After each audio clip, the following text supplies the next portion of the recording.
La exposición va a estar de alguna manera enfocada y estructurada en dos etapas. Una que habla de los principios y la forma de determinación del derecho y del haber previsional. Es lo aburrido, me toca a mí, pero es lo que te da la base para entender por qué una cosa es así y no así. Y después la doctora Giacomini les va a explicar la parte técnica o más bien práctica de cuáles son los formularios, los papelitos. Vieron que en este país y en varios todavía es el país de los papelitos y de los sellos.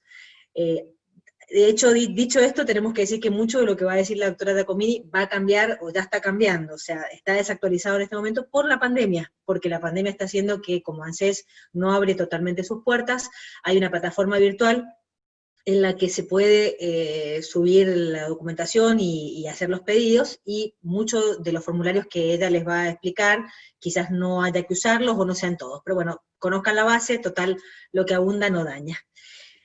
Bueno, comparto pantalla. Antes de compartir, perdón, me están viendo, ay Dios mío, me está cargando la computadora, ¿qué problema? Bueno, vos haces eso, ahí está, ahí se cargó, ahí se cargó. Bueno, antes de compartir, entonces, ¿me ven bien? Háganme un gestito para saber si están todos bien, por lo menos los que veo. Bien. ¿Sí, Rochi? Bueno, avanzo entonces. Vamos con el Power. Buenísimo, Ricardo Busso, que creo que lo conozco. Creo que es el Ricardo Busso que conozco. Bueno. Compartir. Vamos para atrás. Oh, qué linda. Eso me pasa con el Power, que no me deja. Bueno. Entonces, vamos a hablar del régimen previsional, en realidad el régimen de prestaciones y la base normativa que forma la estructura del derecho previsional. El derecho previsional tiene una parte que es la de los principios, que son principios muchos propios del derecho previsional, otros los comparte con el derecho público y con el derecho administrativo. Después hablamos de las prestaciones, o sea, qué beneficios, jubilación, pensión, para que se dé una idea, prestación universal, qué beneficios, qué prestaciones me va a dar el derecho previsional, y después hablamos de la parte económica, cómo relleno, o sea, qué contenido económico le doy a cada una de esas prestaciones que tiene una forma de determinación del haber distinta. Entonces, principios, prestaciones y determinación del haber, no del derecho, sino del haber previsional. Dentro de los principios fundamentales voy a tratar de ser concisa, si puedo llegar a la última parte, que es la más suculenta, por lo menos la que te hace entender la diferencia entre las distintas prestaciones. Tenemos los principios, como dije recién, propios de la materia previsional. Estos son principios que entre nosotros hablamos, los previsionalistas, como algo obvio, pero salís del mundillo nuestro y son principios que se entienden porque son en castellano, pero no se terminan de comprender. Uno es el carácter integral de todo derecho previsional. Carácter integral que está establecido en la Constitución Nacional, a partir del artículo 14 bis, reforma de la Constitución. Saben ustedes que este es uno de los artículos que quedó a partir de la reforma, con la incorporación de los derechos sociales. Antes no existía el carácter integral, ni tampoco de la movilidad, por lo menos no en la letra clara y pétrea de la Constitución, sino que era una idea, por así decirlo, o un principio general del derecho previsional, pero no estaba plasmado. A partir del artículo 14 bis, y dentro de los derechos sociales, van a encontrar que hay una exposición o una expresión clara, donde dice: el Estado garantizará los derechos de la seguridad social, jubilaciones y pensiones móviles. No usa la palabra integral, pero al decir que garantiza derechos de la seguridad social y jubilaciones y pensiones móviles, se entiende que habla del carácter integral, que dice que serán, integrales e irrenunciables, sí lo dice, pero no explica el concepto. El concepto de integralidad tiene dos acepciones. Una acepción desde el punto de vista que la prestación de la seguridad social será integral en cuanto va a cubrir todas las necesidades de una persona. Tengamos en cuenta que la seguridad social, no lo previsional, que es un subsistema dentro de la seguridad social. La seguridad social abarca también las obras sociales, abarca las pensiones no contributivas, o sea, las pensiones que el Estado da de manera graciable, no graciosa, sino graciable, o sea, como un subsidio para apalear ciertas contingencias, pero no requiere de una contraprestación, por eso son no contributivas. Y también vas a encontrar dentro de ese gran sistema de la seguridad social como un subsistema, lo previsional. Todas las prestaciones de la seguridad social, según la Constitución Nacional, incluidas, por supuesto, las jubilaciones y pensiones como un subsistema, son integrales porque tienen que acompañar a la persona y cubrir todas las etapas todas las necesidades de su vida. Entonces, eso se relaciona con lo que vamos a decir enseguida, que es el carácter alimentario. Se tiene que cubrir todo lo que implica la alimentariedad de un derecho, tanto el alimento estrictamente, o sea, la comida, como también el techo, como también los medicamentos o el derecho a la prestación de salud. También inclusive para después de su muerte va a tener que asistirlo. Entonces, integral en el sentido de que cubra todas las necesidades alimentarias de una persona o necesidades de vida de una persona. Y también integral en la otra acepción, que es que la seguridad social tiene que ser abarcativa de todas las etapas de la vida de una persona. Ustedes piensen que empezamos con una asignación universal o una asignación familiar desde que el niño, la persona nace, el matrimonio, el nacimiento, luego también la asignación familiar también para la asistencia de escolaridad. Luego tenemos el trabajo, que es parte, está dentro del trabajo las asignaciones que son propias del trabajo, la jubilación y la pensión, inclusive después de la muerte el derecho a pensión que puede llegar a generar. O sea que la seguridad social acompaña a la persona en manera integral, tanto desde antes de nacer, porque también hay asignación por embarazo, o sea que desde antes de nacer y hasta después de su muerte. Integral entonces las dos acepciones, que cubra todas las necesidades y que cubra todas las etapas de la vida de una persona. El carácter alimentario entonces está de alguna manera relacionado con el carácter integral. Todo derecho de la seguridad social, y particularmente como un subsistema, todo derecho previsional, tiene eminentemente un carácter alimentario, tanto en su causa eficiente como en su causa final, es decir, nace para, y a su vez viene de una relación netamente de subsistencia.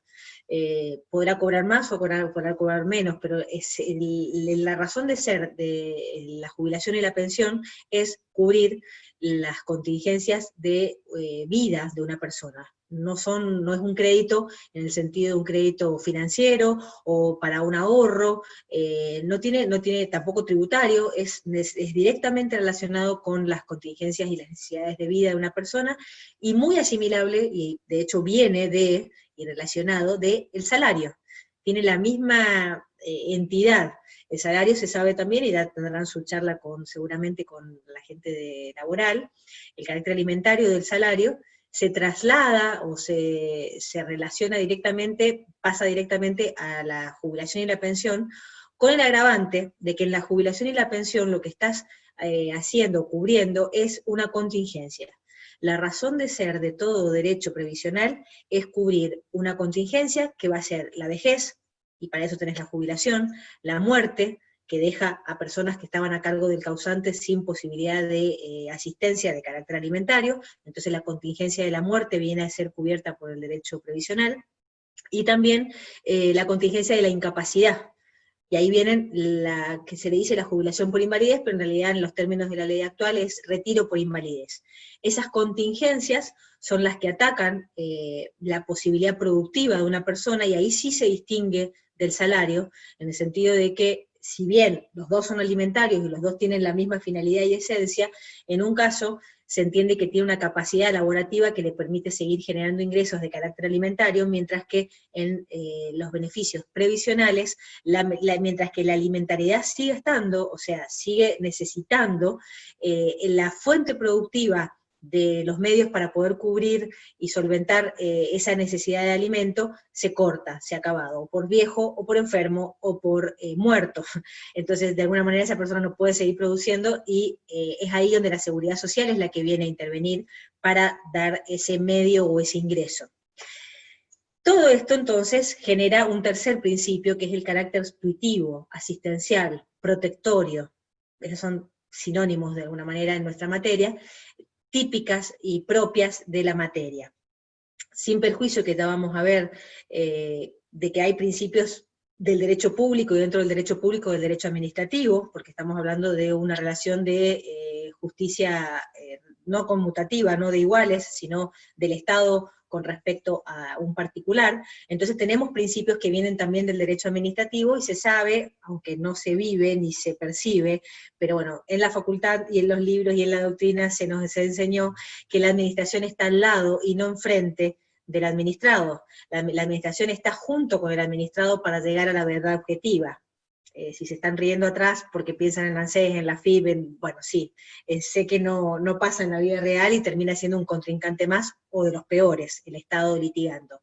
Pero en los principios fundamentales sabemos que esto viene de otra época, y de otros lados, no de la realidad, sino de la doctrina, y este principio del informalismo a favor del administrado, que es típico del derecho administrativo, en el derecho previsional se transforma en un principio mucho más fuerte, mucho más profundo, donde ya se habla de un carácter tuitivo, asistencial y protectorio, a punto tal de que ya por los convenios internacionales, tanto en materia de adultos mayores como de incapacidad, se habla de un principio que es internacional, como les digo, y está plasmado en fallos nuestros y en mucha legislación, que es el indubio pro justicia social, indubio pro justitia socialis.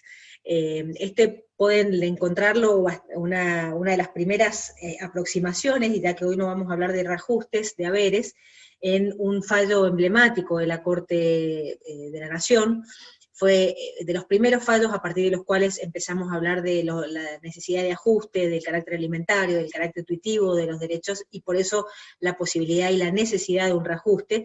Este fallo es el fallo del 2005, 17 de mayo del 2005, Sánchez María del Carmen. Los fallos famosos son Badaro, que lo habrán escuchado o habrán leído en el diario, Badaro Valentín, y Valentín Adolfo, y también el IF Alberto. Pero la verdad que el primer fallo que, antes que Badaro, abrió la brecha de empezar a hablar del carácter tuitivo, del carácter alimentario, de la necesidad de que los convenios internacionales se transformen en derecho positivo porque están incorporados a nuestra Constitución, es en Sánchez María del Carmen. Y a partir de ahí, claro, Sánchez María del Carmen del 2005, estamos en el 2020, la ANSES no se ha portado mejor, al contrario, lejos de portarse mejor, cada vez se porta peor, así que los fallos de la Corte han sido cada vez más contundentes, reiterados, y ya se puede decir que hay una doctrina de la Corte en relación al carácter integral, alimentario y tuitivo de los beneficios previsionales. Ya que estoy hablando de la Corte, desde antes de los fallos de Sánchez María del Carmen, de hecho fallos ya del año 40, tenemos el reconocimiento del derecho de propiedad. Se le ha dado entidad de derecho de propiedad y por lo tanto derecho constitucional, de rango constitucional, de la parte pétrea de nuestra Constitución, al haber previsional, y por lo tanto protegido por el artículo 17 de la Constitución Nacional con las mismas garantías de inviolabilidad de la propiedad privada. En este sentido, ¿qué consecuencias puede tener el asignarle el derecho de propiedad a un haber previsional? En primer lugar, la no confiscatoriedad, que eso ya está también establecido, o la confiscatoriedad ilegítima, está tachada, pero eso ya surge también del artículo 17 de la Constitución Nacional.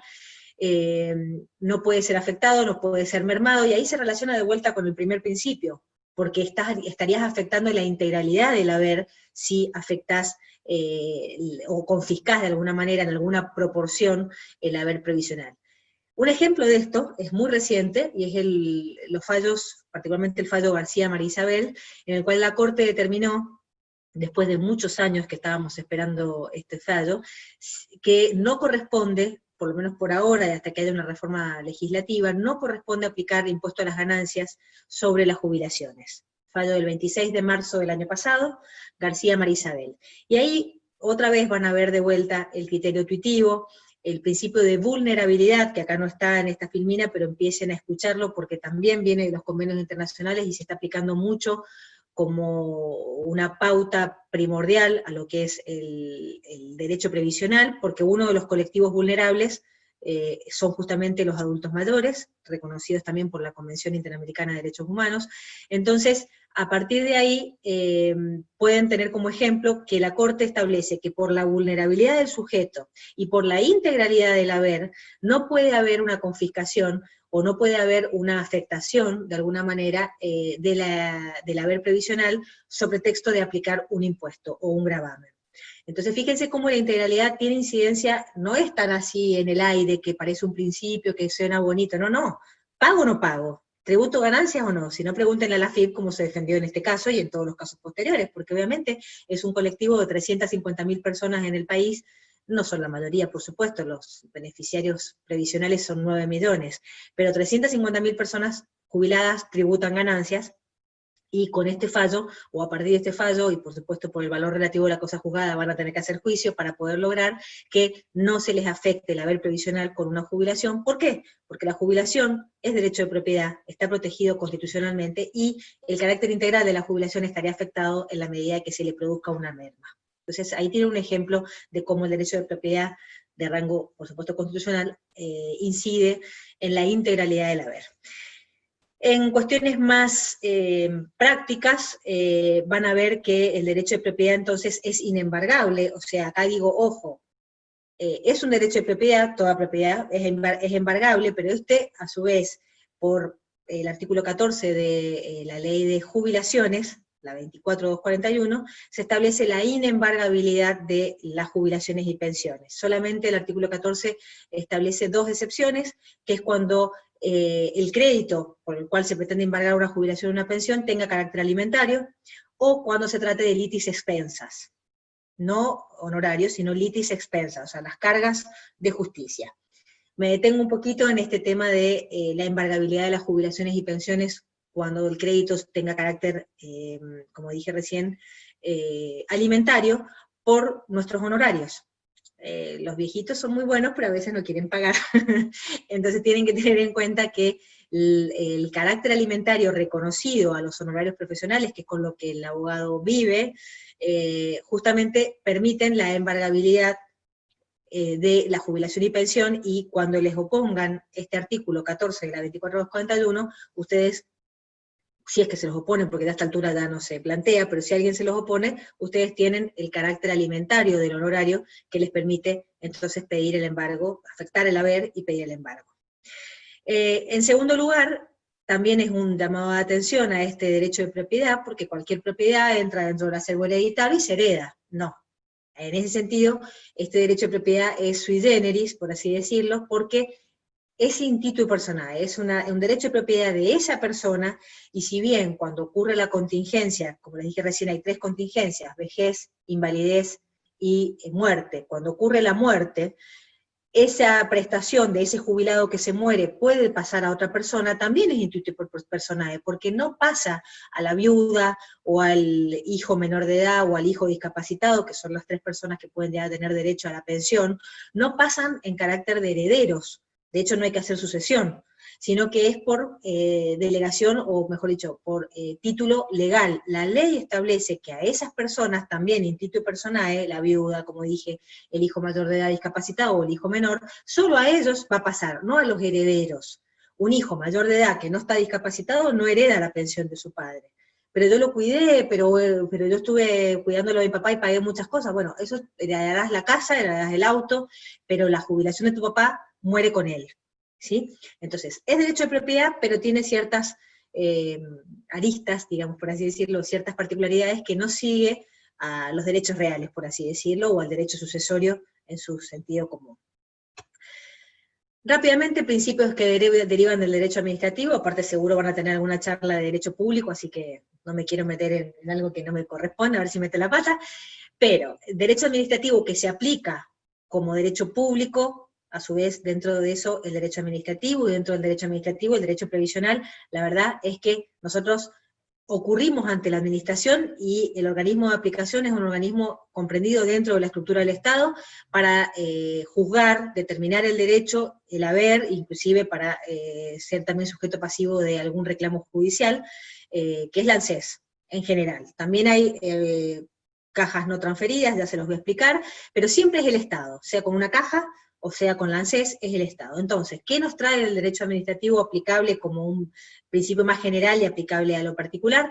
El informalismo a favor del administrado. Artículo 1 de la Ley de Procedimiento Administrativo, Ley Nacional de Procedimiento Administrativo, 19.549, sigue vigente, es vieja, pero es muy, muy linda. La verdad que cuando puedan leerla, porque, a ver, casi ninguna administración le da bolilla, pero bueno, ustedes tienen que saberla para poder reclamarla y reclamarla y también hacerla valer.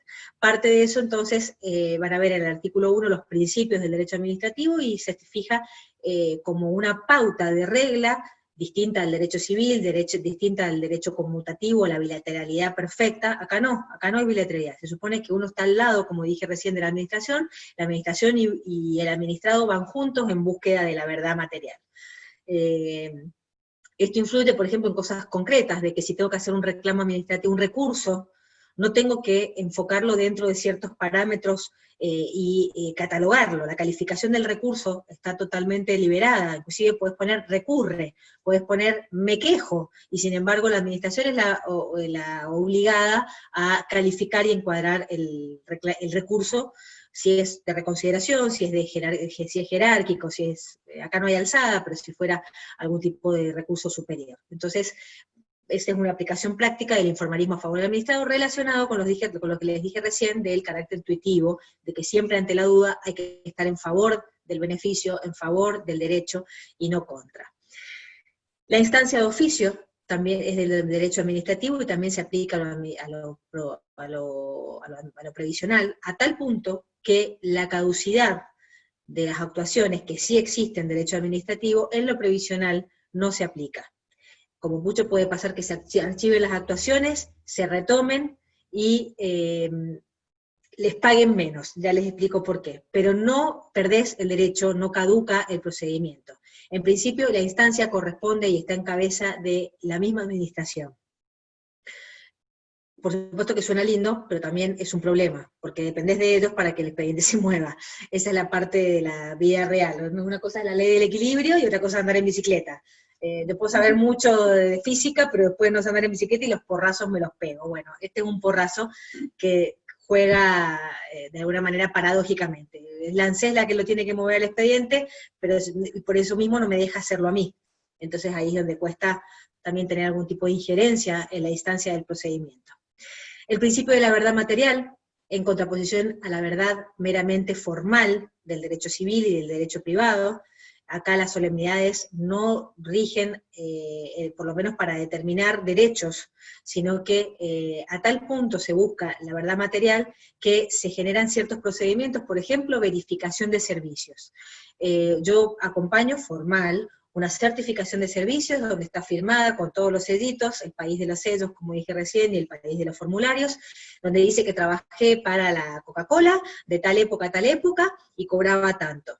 Así todo, la ANSES, mucho por principio de la verdad material, mucho por desconfiados, pero manda a un empleado de ANSES, que se llama verificador, a la oficina de recursos humanos de la empresa, o donde la empresa indique que tiene, si es el contador, donde la empresa que indique que tiene la documentación laboral de esa persona, y el verificador de ANSES verifica, ahí está valga la redundancia del término de cómo se llama este oficio, verifica por qué el empleador certificó eso. Entonces le pide el legajo, le pide la hoja de ruta, le pide los bonos de sueldo, exacto. Entonces de alguna manera tiene que corroborar esa información. Cada vez menos, tengo que decirlo, porque también hay una instancia tributaria de la seguridad social, o sea, el empleador tiene que hacer las retenciones laborales y se las informa a la AFIP, por el famoso 931. Entonces, la verdad que a partir de ese informe de la AFIP, que después pasa al ANSES,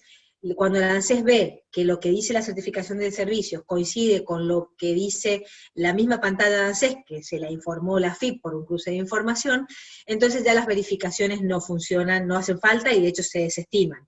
Pero cuando no hay relación entre el documento formal, ahí vuelvo a hablar de las solemnidades, que vendría a ser la certificación de servicios, y la otra prueba que tiene el ANSES, que generalmente es la sábana o los aportes de ellos, bueno, tienen que buscar la verdad material, entonces tienen que mandar a un verificador, y ahí mismo, si tampoco funciona, te van a pedir los bonos, o deberían pedirte, ustedes ofrecen bonos de sueldo, credenciales, una vez ofrecí hasta la gorrita para decirle, miren, tienen el uniforme de esa época, a ver, para que entiendan, otra el sindicato, o sea, prueba que hace demostración de que ese papel o ese documento formal no queda en eso, sino que atrás hay una verdad material que ratifica la real prestación de servicio, o la remuneración la real remuneración, que a veces está mal cargada, o lo que fuera, ¿sí?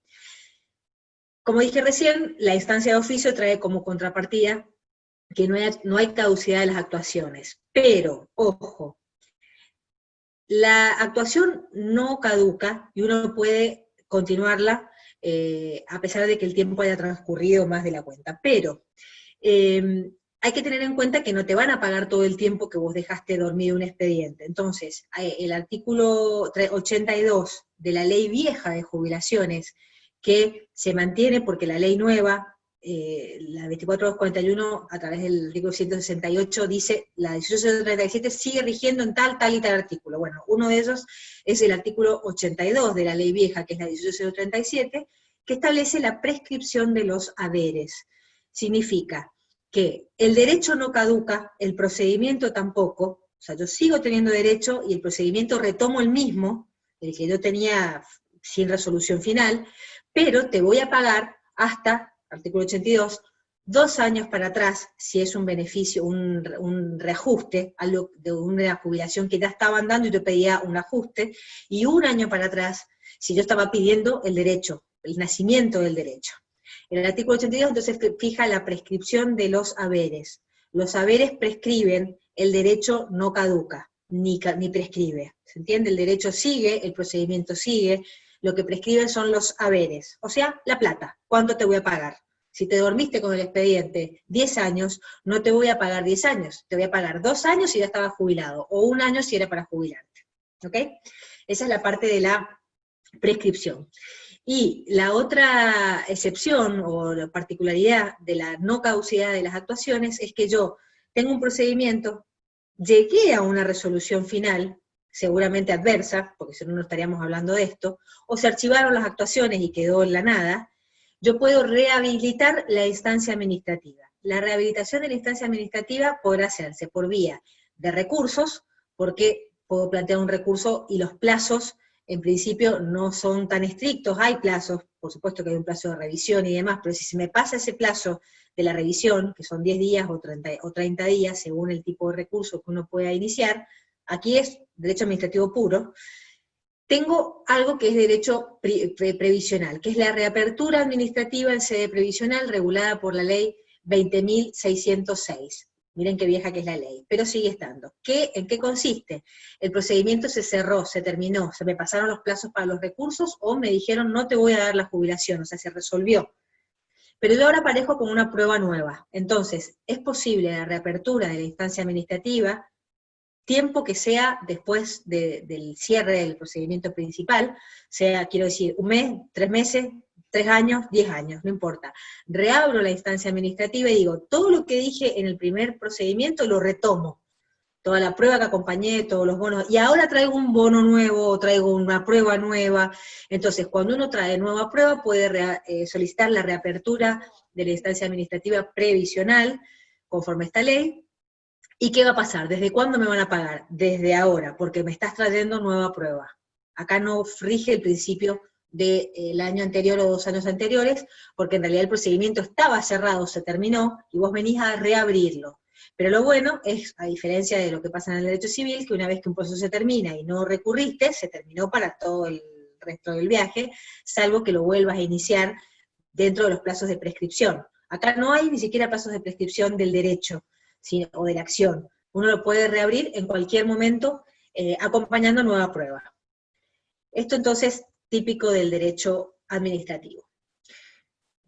Acá hay principios que no son principios del derecho previsional, sino que hay principios de la técnica previsional, o sea, de cómo opera el mecanismo para acordar un beneficio o no, quién lo acuerda, y cómo, de dónde son los aportes para acordarlo. Estos son el principio de la caja otorgante y de la prestación única. como les dije recién, estas son las palabras que uno habla en el mundillo nuestro, que se entienden porque están en castellano, pero no se entienden si no las explicás un poco, porque no sé, viste como Windows, que te sale claro, te salen los carteles que están en castellano, pero no los entiendo, bueno, esto es parecido, te pasa igual. Bueno, ¿qué significan estos? Vivimos en un país federal, o con intenciones de federal, en muchas cosas no se notan, ¿no? Entonces, el federalismo, y conforme sobre todo al régimen previsional de los empleados públicos de cada provincia, constituyen facultades no delegadas a la nación. Durante muchos años, y hasta el año 96, las cajas de jubilaciones de los empleados públicos eran provinciales, y de hecho facultad no delegada a la nación y regulada conforme las constituciones provinciales. En nuestra constitución está en el artículo 13 de la Constitución de Mendoza. Teníamos nuestra propia caja provincial y jubilábamos con ellos a todos los empleados públicos de Mendoza, no así los privados, que esos sí iban a lo que hoy es ANSES, en esa época se llamaba de otra manera. Entonces tenías en una misma provincia una persona que podía trabajar para la Universidad Nacional de Cuyo, por ejemplo, o al INB Nacional, y por esa parte de los aportes estaba aportando al ANSES, vamos a decir ANSES para no marearlos, no se llamaba así, pero no importa, y a su vez era empleado en NOCEP, o en el Poder Judicial de Mendoza, o sea, empleado público provincial. Esos aportes iban a la caja de la provincia. Eso sigue pasando, porque hay solo 11 provincias que tienen todo por ANSES, entre esas nosotras Mendoza, pero el resto sigue teniendo su caja provincial. Entonces, ¿qué hago con esta persona? ¿Por dónde lo jubilo? ¿La caja de nacional o la caja provincial? ¿Dos jubilaciones, una por cada uno? Bueno, principio de la prestación única y principio de la caja otorgante. Vas a tener una sola jubilación, no una en cada caja donde aportaste, y esa sola jubilación, esa prestación única, van a converger en esa prestación única todos los aportes que hiciste a todas las cajas. Y les pongo otro ejemplo y sigue pasando esto acá. Tengo una persona que trabajó ya no en el mismo momento en dos lugares distintos, sino en el tiempo. Vamos a poner que primero trabajó en Santa Fe y después se vino a trabajar a Mendoza. ¿Esto por qué se plantea así? Porque en Santa Fe no tiene 30 años de servicio y en Mendoza tampoco, pero si yo tengo 15 allá y 15 acá, en su historia laboral tiene los 30 años de servicio y sin embargo, por más que tiene los 30 años de servicio, no se puede jubilar. Entonces, el principio de la prestación única determinó que en el año 46, por un decreto, obligó de alguna manera a todas las cajas a pasarse los aportes. Entonces, te vas a jubilar en una sola, siempre y cuando en esa caja juntes los años de servicio requeridos. Y, ¿Comiste 3? ¿Comiste 16? Engordaste 4 kilos. Y los años y la edad requerida. La otra entonces va de la mano. ¿Tú también? El otro principio va de la mano con la caja otorgante. O sea, si yo voy a tener una sola prestación, una caja es la que me va a jubilar. ¿Cuál? Bueno, en esto han habido distintas leyes, distintos criterios, por eso les digo que es de la técnica esto. Primero era en la que tuvieras 10 años, después era también en un momento fue de la historia que fuera en la que vos elegías, la caja que vos elegías, y ahí vos elegís la caja que te da el 82% y no la que te da menos. Bueno, hoy, con el régimen actual y de la 24241 desde el año 94, es donde tengas más años de aportes. Y si tenés exactamente la misma cantidad de años de aportes en una caja que en la otra, en el ejemplo de recién, Santa Fe y ANSES Mendoza, entonces ahí recién es a opción del titular, a opción del peticionante, qué caja vas a elegir. Entonces, una caja otorgante que te va a dar una prestación única. Esa es la regla, y se llama, para que entiendan, es aplicable a todos los organismos incorporados en el régimen de reciprocidad rejubilatoria establecido por el Decreto Ley 9316 del año 46. Es un decreto ley de Perón, y lo hizo así de prepo, dijo, basta de que la gente no se pueda jubilar y tenga aportes desperdigados por todo el país. Elija una caja, y en esa caja se jubila, y las otras cajas le van a tener que hacer las transferencias, eso dice el decreto, las transferencias pertinentes a la caja otorgante. Esas transferencias no se hacen, y así como las cajas pobres se funden, porque terminan jubilando a una persona con aportes que hicieron en otro lado, pero eso es una irregularidad o una falta inoponible, por supuesto, del administrado. El administrado se jubila igual. ¿Dónde? En la caja donde aportó más años. ¿Con qué régimen? Con el régimen de esa caja, como jubila esa caja a los que se jubilan solo con los 30 años ahí. ¿Y qué pasa con los otros aportes? Convergen todos ahí. ¿Cuál es la excepción? Porque en realidad acá entran todas las cajas de todos los servicios de todos, menos los profesionales. Y cada vez hay más cajas profesionales, así que hay que tenerlo en cuenta. La caja forense para los abogados, la de los médicos, la de los ingenieros, agrónomos, y no sé qué, y maestro mayor de obra, es otra. La de los contadores, ciencias económicas, también. Estas son todas cajas que Ramiro, se la mano como la leche. Se apartan del régimen de reciprocidad jubilatoria, donde entra el ANSES y todas las cajas provinciales.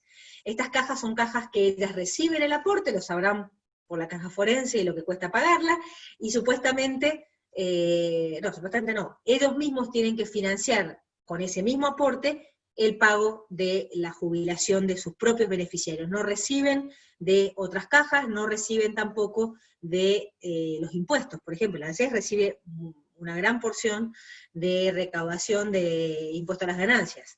Entonces, estas cajas profesionales están bastante ajustadas porque en la medida de que los activos no aportan, los pasivos les cuesta más percibir sus haberes previsionales. Igualmente se supone que está todo estudiado y hay más activos que pasivos que sostener, pero bueno, eso será motivo de otra charla o de otro análisis, porque también hay que ver cómo se invierten esos aportes y demás. Sepan entonces que las cajas profesionales están aparte de lo que es la ANSES, para decirlo en criollo. O sea, si yo tengo aportes como abogado, y también tengo aportes como docente, por ejemplo, mi mamá, por ejemplo, le daba clases en una escuela y también era abogada, tiene 2 jubilaciones. Son la excepción a la regla de una caja otorgante y de una prestación única, vale la redundancia. Podés tener 2 jubilaciones y tenés la jubilación profesional y la jubilación del régimen de reciprocidad, en la medida que cumplan los requisitos de cada uno de estos regímenes, lo cual es bastante difícil porque tenés que tener 30 como abogado y 30 como, en este ejemplo, docente o lo que fuera ante la ANSES. Entonces, si bien es un principio, es bastante complicado de reunir la cantidad. Le pasa mucho a los jueces, quienes fueron primero abogados, ponele 20 años, y después fueron jueces, otros 15, en total tienen 35 años de servicio, pero como son 2 cajas que no se hablan entre sí, por así decirlo, que no se dan bolida, entonces en ninguna de las 2 te puedes jubilar. Por lo menos en principio, como digo, no vas a poder jubilarte. Entonces, ¿ahí qué pasa? Si bien no hay reciprocidad, o sea, una caja no le pasa a la otra los aportes, sí hay coparticipación en el pago. Cada uno paga lo que le pagaron a él. También se dice prorata a tempore, y eso es lo que dice la Filmina. La prorata a tempore significa coparticipo en el pago. ¿Qué significa? La caja profesional va a pagar proporcionalmente a los años de aporte que el titular, el beneficiario, le aportó. ¿Conforme qué? Conforme su propio régimen. ¿Y conforme qué monto del haber? Al monto de haber que ella fijaría. Por ejemplo, si la caja forense hoy está pagando una mínima, o un haber, para tener de 50.000 pesos para 30 años de aporte, pero no me aportó 30 años, me aportó solo 10. Bueno, te pago el 33,33% de los 50.000 pesos. ¿Sí? No me importa qué sueldo tenés hoy como juez. Yo lo que hago es pagarte con lo que me aportaste, actualizado a hoy, por supuesto, pero con lo que me aportaste y la cantidad de años proporcionalmente lo que te tengo que pagar. De una jubilación completa la bajo a lo que tendría que pagar, a lo que te pago en este caso, según los años de aporte que me hiciste. Y la ANSES hace lo mismo. La ANSES dice, ponerle como docente, como administrativo en un lugar nacional, administrativo de la Universidad Nacional de Cuyo. No me aportaste 30 años, me aportaste 20. Bueno, te pago 3 partes cada uno, o sea, el 66,66% de lo que te pagaría con el sueldo de la Universidad Nacional de Cuyo como empleado administrativo, y conforme el régimen, la forma de cálculo que yo ANSES tengo, no me importa lo que hace la caja profesional. Si notan la diferencia, fíjense que cuando son dos cajas que están metidas dentro del sistema de reciprocidad, el régimen legal es uno. ¿Cuál? El de la caja otorgante. Entonces los servicios santafesinos van a ser tratados como servicios mendocinos, ancesísticos, para decirlo con un verbo, si se pudiera, un adjetivo. Mientras que cuando son cajas profesionales, los servicios de la caja profesional, ponele Santa Fe en el ejemplo que puse, pero la caja profesional, el médico, el abogado, van a ser tratados como los del abogado, y los servicios de ANSES van a ser tratados como los de ANSES. No se hace una mutación, por así decirlo, del régimen legal aplicable a cada tipo de servicio, sino que cada uno por separado. Después, obviamente te van a pagar un solo bono, una de las dos te va a pagar, a la que vos se lo pediste, pero sepan que en ese bono hay dos cálculos que son nada que ver uno con el otro, ¿sí? Freno, miro caras, y por lo menos para decirme si quieren que repita o algo así, y sigo, ¿no? Bueno, por ahora viene todo tranquilo, Marcela. Bien, Rochi, bueno. Sí, bueno, cualquier cosa te vamos avisando.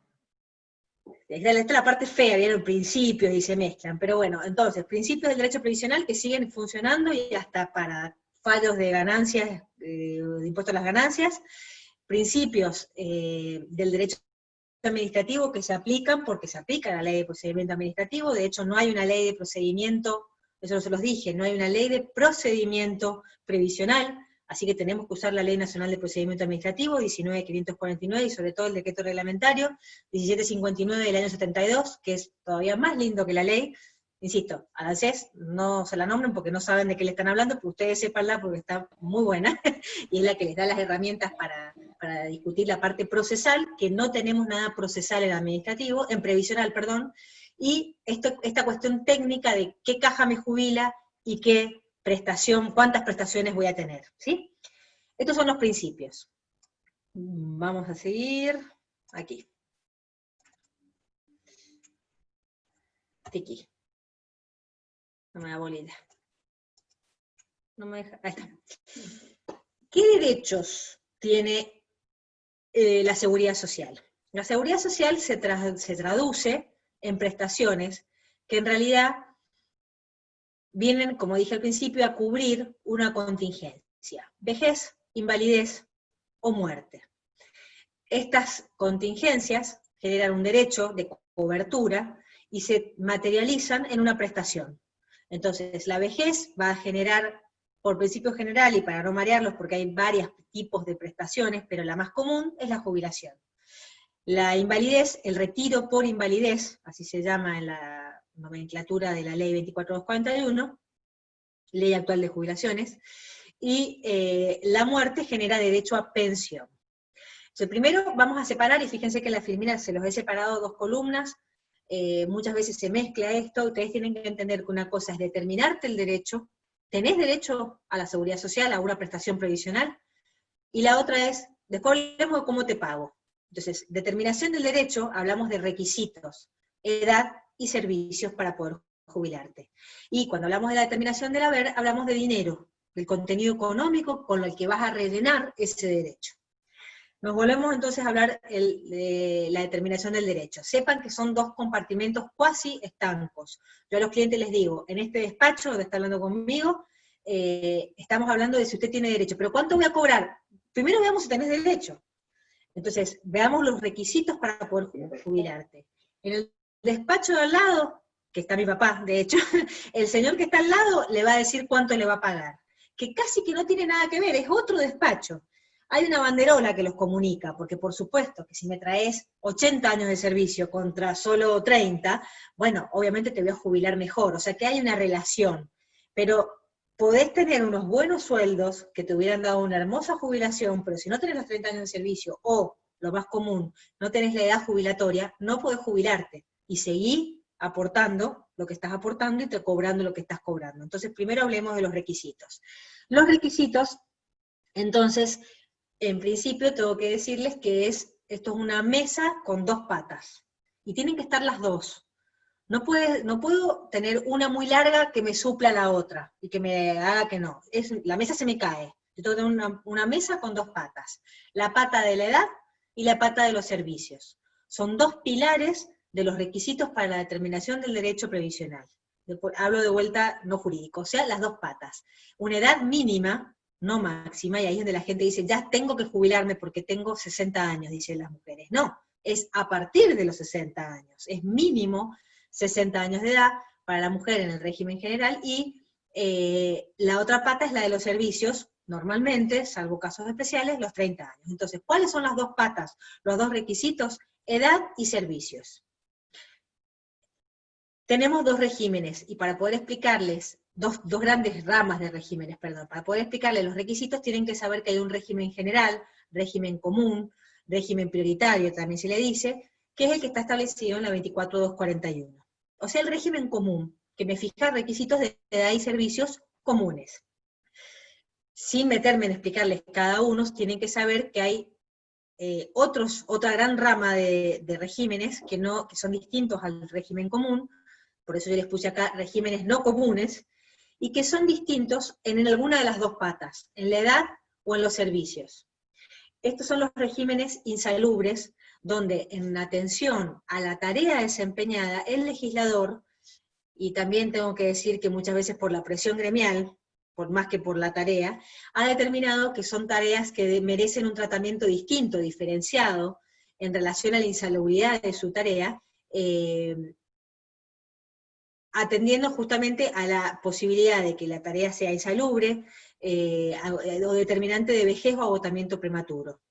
Entonces, esa tarea, por ejemplo, un trabajador en la mina, quien trabaja en una mina no puede ser tratado y no se le puede exigir la misma cantidad de años de servicio y de edad que el que está en una oficina con aire acondicionado o con estufita todos los días, o el que está lejos de su familia. Entonces, ¿cuáles son los regímenes insalubres, normales? Que hay muchísimos, hay mucha profusión legal, como dije también muchas veces los gremios son los que hacen presión, entonces logran un decreto, una resolución, entonces no hay un compendio de los regímenes insalubres, pero como ejemplos pueden tener los trabajos en petróleo, los trabajos en alta tensión, los trabajos, como dije recién, de las minas, son todos trabajos en unidades neuropsiquiátricas, rayos X y sobre todo radioscopía. Fíjense que son todas las tareas que hacen, la tarea que desempeñan, son tareas que generan un agotamiento o una vejez prematura, o que hay cierto riesgo en la continuidad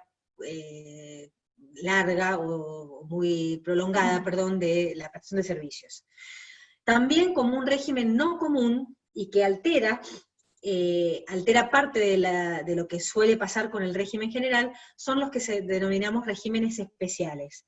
En los regímenes especiales, la tarea no es tanto insalubre, sino que se mira el engrandecimiento de la patria, o la colaboración que se hace en esta tarea, o la ponderación que quiere dar el legislador para, de alguna manera, privilegiar o tratar con un sistema diferenciado a estas tareas.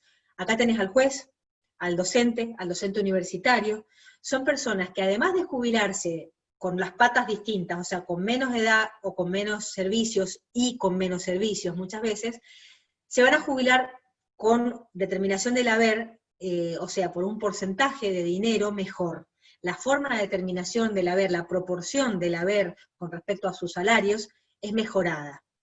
Entonces, estos son regímenes especiales donde también se distinguen del régimen general, tanto en los requisitos de edad y de servicios, como también en la determinación del haber. Esto se diferencia de los insalubres que les hablé recién, porque el insalubre se jubila dentro de la forma de determinación del haber inicial, igual que el común, se jubila con el mismo monto, la misma forma de determinación del haber inicial, pero sí con menos edad o con menos servicios. Ahí, por ejemplo, el petrolero se jubila con 50 años de edad y 25 de servicios, en vez de 65 de edad y 30 de servicios. Pero el monto del haber se determina de la misma manera que el régimen general. En cambio, el régimen especial, un docente secundario, primario o inicial, se jubila, además de con menos edad, la mujer con 57 años de edad en vez de 60, y con 25 años de servicio docente en vez de 30, además se jubilan con el 82%, no con el régimen común que oscila más o menos, ya lo vamos a ver, en un 50%. ¿Sí? Requisitos del régimen general. Para la jubilación, que va a ser el régimen, la prestación, la contingencia cubierta de la vejez, le decimos jubilación, pero en realidad la ley 2441 es una ley que es un jeroglífico, la verdad, está hecha por contadores y economistas, no por abogados, así que por lo menos a nosotros nos cuesta mucho entenderlos, y les confieso que a los contadores también. No dice la palabra jubilación, sino que se llama PBU, PC, PAP. Y esto no es caprichoso. La PBU es la prestación básica universal, la PC significa prestación compensatoria, y la PAP significa prestación adicional por permanencia. La 24241 surge en el año 94, julio del 94, conjuntamente con la creación del sistema de capitalización, las AFJP. Entonces, esta nomenclatura tiene que ver con si estabas en FJP o no, no los voy a meter en eso porque ya no están más, pero según si estuvieras en FJP o no, era cómo se te va a liquidar el haber, y hay un componente que es la prestación adicional por permanencia, la PAP, que justamente es permanencia en el sistema de reparto. Si vos no permanecés en el sistema de reparto, o sea, estabas en una FJP, no se te liquida la PAP, se te liquidaba otra cosa, que se llaman rentas vitalicias o retiros programados. Entonces, esta forma de nomenclaturar, la ley a la jubilación tiene que ver con la forma de determinación del haber inicial. La PC y la PAP más o menos se calculan igual, sépanlas, y la PBU es un monto fijo que para todo el mundo es igual, sea el que se jubila como investigador científico en un régimen especial, el que se jubila con un régimen común pero poco sueldo, y el que se jubila con una mínima, todos tienen PBU. ¿Cuál? 7.216 pesos hoy, para que sepan, o sea, todos la misma. Después, en la PC y en la PAP van a tener determinado la forma de determinación de la B inicial. Pero fíjense que me salté al otro lado, que estoy hablando al otro despacho, me estoy metiendo en lo que habla mi papá, por ejemplo. Entonces, vuelvo, estamos hablando de los requisitos. Los requisitos para la PBU, PC, PAP, o sea, la jubilación de edad y de servicios, están fijados en el artículo 19 de la 24241, las dos patas que les dije, edad y servicios. La edad mínima requerida para las mujeres es de 60 años, y para los varones, digo por ahora, 65. Sepan que hay muchos proyectos y a nivel mundial el envejecimiento de la población es una realidad, así que en la Argentina se intentó hacer ya con el gobierno anterior, y actualmente hay una comisión formada por este gobierno para reformar el régimen previsional. Una de las cosas que suena muy fuerte es aumentar la edad jubilatoria. De los varones a los 68 años se está diciendo, y de las mujeres, chicas, sobrevivimos a los varones 8 años. El promedio de vida nuestro es de 84 años, mientras que el promedio de vida del varón es de 8 años menos. Además, esto ya no tiene mucha justificación en esta época, donde la mujer sale a trabajar al mismo nivel o más que el varón, o sea que reúne los años de servicio, los 30, en otra época sabemos que no era así, la mujer dejaba de trabajar por el solo hecho de casarse, o luego cuando tenía los hijos y el varón era el que sostenía la casa. Hoy ya no están así, y se le suma otro tema, que esto lo sé de un congreso de médicos, de gerontólogos, que el 30% de las mujeres que llegan a la edad jubilatoria, o sea, a los 60 años de edad, se jubila, porque saben que les falta la otra pata.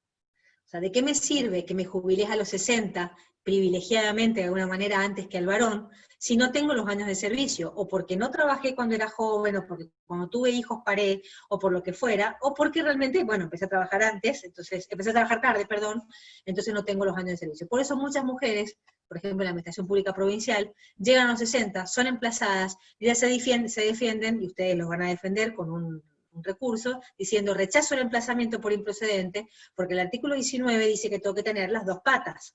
Entonces, tengo que tener los dos requisitos para poder jubilarme, y si bien tengo la edad jubilatoria, que es la mínima, es a partir de la cual me puedo jubilar, no que me tengo que jubilar a los 60, además me falta la otra pata, no reúno la cantidad de servicios requeridos para poder acceder a la prestación. ¿Cuál es la otra pata entonces? Y aclaro una cosa más.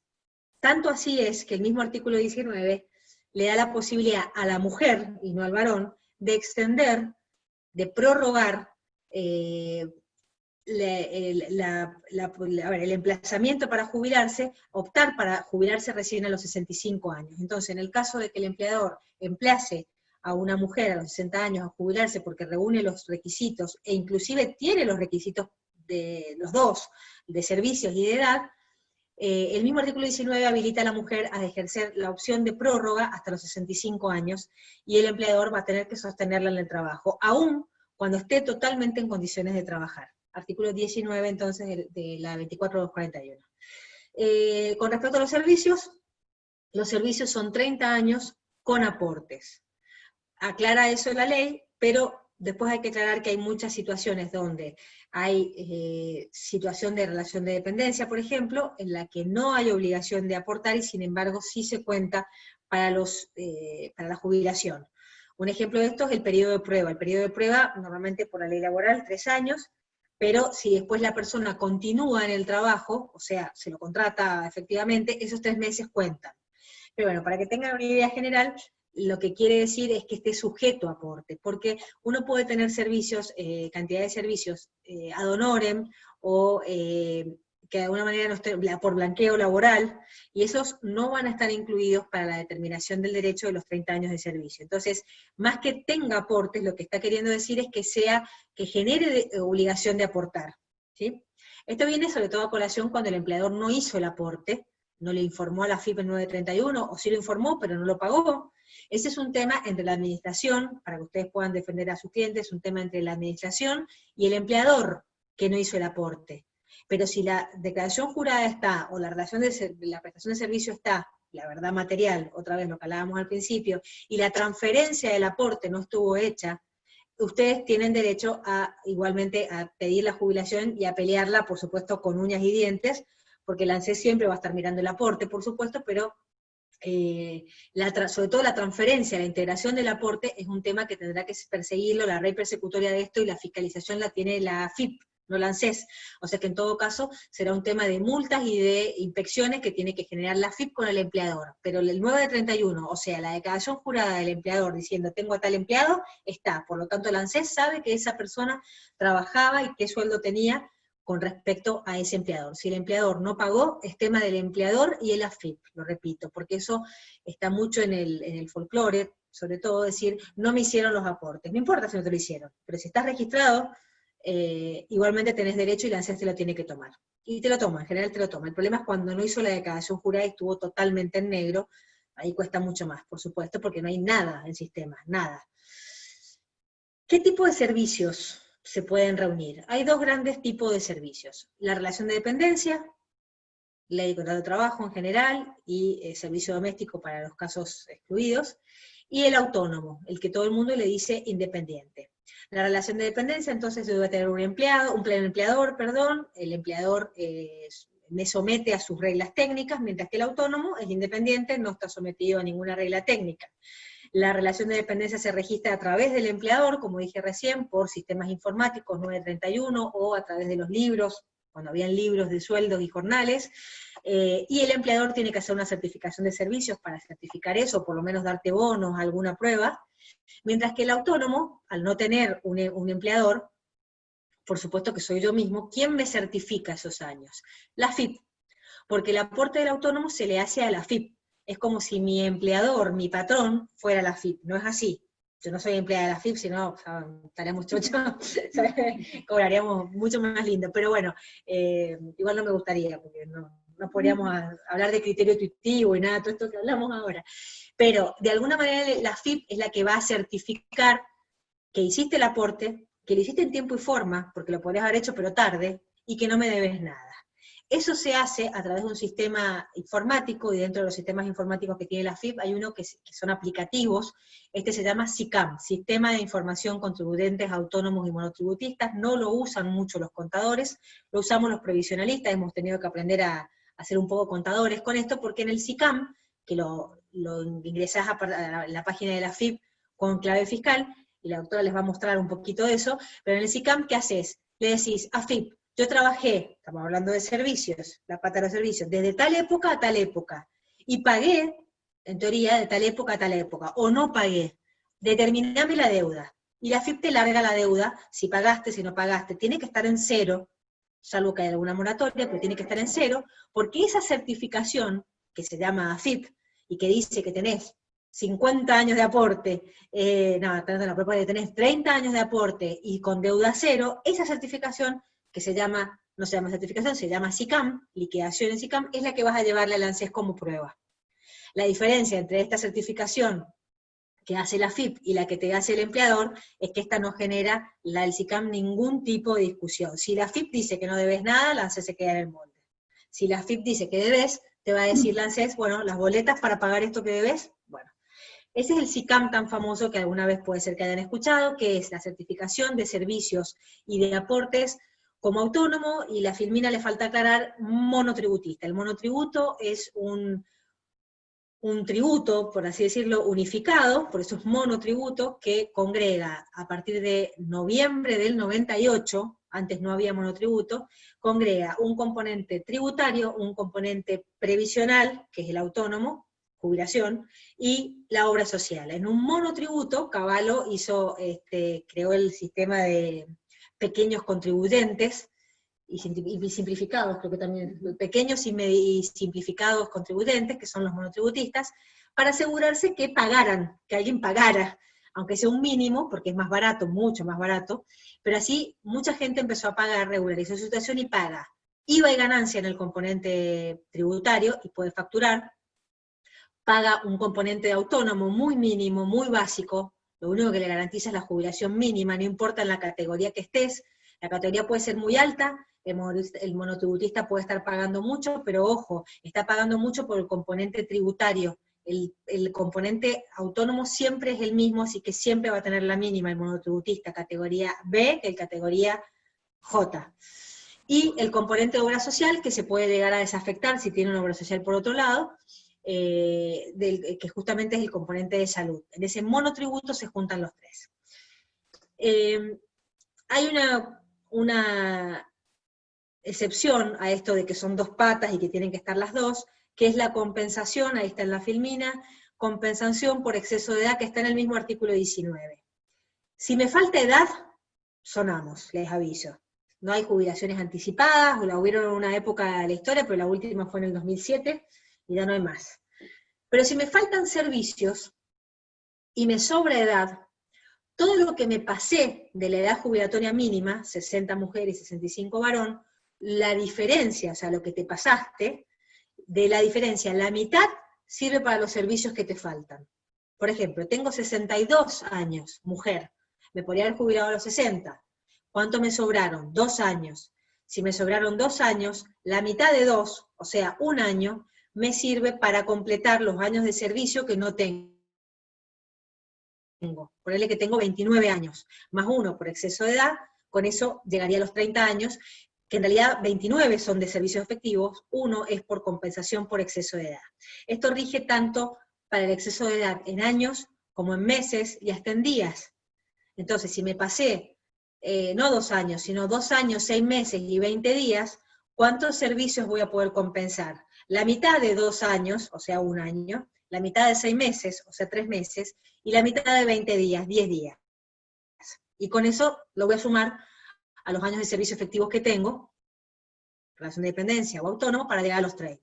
Siempre y cuando te hagan falta para llegar a los 30. No sirven para pasarte de los 30, sino que es a los efectos de alcanzar los 30 años de servicio y nada más. ¿Sí?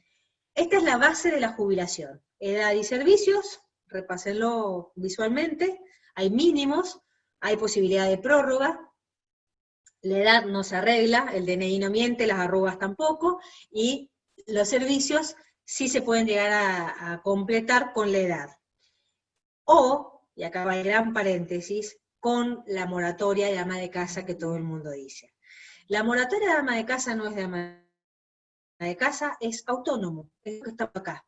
La diferencia es que uno le dice a AFIP en el SICAM, liquidame deuda desde mis 18 años hasta que termina la moratoria en el año 2003. Mentira, yo ahí no fui autónoma, ahí está la diferencia, y de alguna manera es un invento, es una ficción legal, porque yo no estaba inscripta, la verdad que me estoy inscribiendo ahora en el mismo SICAM. Igual a AFIP le pedís que te liquide desde los 18 años tuyos hasta máximo diciembre del 2003. La AFIP te lo liquida, te da esa cantidad de años, ponele que sean 30 años de servicio, para una mujer que tiene 65 años de edad, le alcanzaría desde los 18 años de edad hasta el año 2003, la AFIP te dice, listo, acá tenés 30 años de servicio, me debes 3.800.000 pesos. Y ese monto, se los digo porque lo hice esta mañana, hice una liquidación y es así. Una persona, entonces más o menos va a deber eso. Eso nadie se jubilaba. Obviamente no podés inscribirte ahora, 30 años después, y pretender pagar esa moratoria 3.800.000 pesos para tener una jubilación. ¿Qué tiene la moratoria de ama de casa? Que te permite sacarle todo el interés, que es lo más gordo, y da, tengo conexión inestable. ¿Me estarán viendo? Bueno, sigo. Si no me escriben, chicas. Y te permite que esos 3.800.000 pesos bajen más o menos a 20.000, 25.000 pesos. Y aún así, la otra, ¿cómo le dicen? No me sale, perdón, la otra, sí, beneficio, pero ¿cómo dicen? La virtud, ahí está. La otra virtud que tiene esta moratoria es que esos 25.000 pesos los vas a pagar con la misma jubilación. Entonces, de alguna manera, los 30 años de servicio que estamos hablando ahora, no los compensaste con edad ni nada, sino que te los inventaste. Y los pagaste a medias, porque te lo vas a pagar con la misma plata que el Estado te da en forma de jubilación. Esas son las famosas moras que sirven y se pueden hacer, entonces, a través del sistema de la AFIP, el mismo SICAM que les dije recién, acuérdense, desde los 18 años de la persona, y si es extranjero, desde que entró al país, no, por más que tuviera 29.000 años, si no estaba en el país, no lo podés hacer moratoria, hasta diciembre del 2003 es la moratoria. La otra prestación que cubre la otra contingencia es el retiro por invalidez. La otra contingencia dijimos que era la caída en invalidez, está establecida y regulada en el artículo 48 de la 24241, es un artículo muy escueto, y tan escueto como injusto, les aviso, trae muchísimos problemas, la doctora ha hecho, hemos hecho notas, hemos hecho artículos en el diario, también, bueno, hablamos en la radio sobre esto, hay un montón de casos jurisprudenciales, Mendoza es pionera en esto, estamos también en un caso de EDA y otro mío, es una ley muy injusta que hace que sea muy difícil jubilar por invalidez a una persona que está inválida, a pesar de que lo está. El artículo 48, entonces, de alguna manera, regula, muy escuetamente, como les digo, esta prestación. Siguen estando las dos patas, fíjense que se las puse, solamente que la pata de la edad, como estoy enfermo, no llego a los 60 años o a los 65 años, la reemplazo con una pata más corta, por así decirlo, porque tengo que demostrar la incapacidad. Tengo menos edad, pero con la incapacidad suplo de alguna manera, reemplazo ese requisito, ese pilar que dije recién, que sostiene la prestación previsional. Entonces, siguen habiendo requisitos de edad, más que de edad se reemplaza por, pero subjetivos de alguna manera, que se refieren a la persona, que se reemplaza por la incapacidad, y la pata de los servicios, como soy más joven o me enfermé y no puedo tampoco completar los 30 años de servicio, también sigue estando, pero menos cantidad de servicios. Vamos con la incapacidad. La incapacidad tiene que estar determinada, según el artículo 48 de la Constitución, de la 24241, en una incapacidad absoluta. Léanlo bien el artículo 48, porque esto lo vamos a pasar, si no vamos a terminar a las 10 de la noche. El artículo 48 dice que tiene que tener una incapacidad absoluta. Claro, si no es absoluta, si es parcial y puede trabajar, por supuesto que no corresponde esta prestación, porque esto no es ART, esto no es indemnizarlo por la incapacidad. No trabajás más, sale el Estado a cubrir tu falta de provisión de ingresos propios. Entonces tiene que ser absoluta.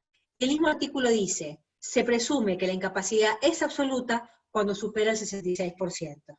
Repito, se presume que la incapacidad es absoluta cuando supera el 66%. Por lo tanto, la incapacidad tiene que ser absoluta, pero cuando ya supera el 66%, la ley presume que hay absolutismo de alguna manera, para decirlo así, en la incapacidad. ¿Por qué lo digo así? Porque desgraciadamente en la creencia de que es la Junta Médica que evalúa esto, y también en la ANSES, y en parte de la jurisprudencia, se entiende que si la persona no llega al 66% de incapacidad, ponderando cada una de las incapacidades que tuvo, no tiene incapacidad absoluta. Y no es así, hay criterios jurisprudenciales desde el fallo Castillo en adelante, que viene de la Corte, donde se establece que la ley dice que se presume a partir de los del 66%. O sea, no discutimos más si es absoluta o no, cuando ya hay un porcentaje, un número, pero cuando un médico establece que hay incapacidad absoluta sin fijar un porcentaje del 66% o fijándolo en menos, aún así puede determinar una incapacidad absoluta, entonces puede haber incapacidad absoluta sin que haya un 66%. Por supuesto que esto se pelea judicialmente, administrativamente, que es para lo que nos congrega hoy este taller. Sepan que cuando manden a la persona a la comisión médica, el dictamen médico tiene que decir 66% o más. Si dice menos, y les digo que si dice 61%, se quedan afuera y no tiene derecho a la prestación.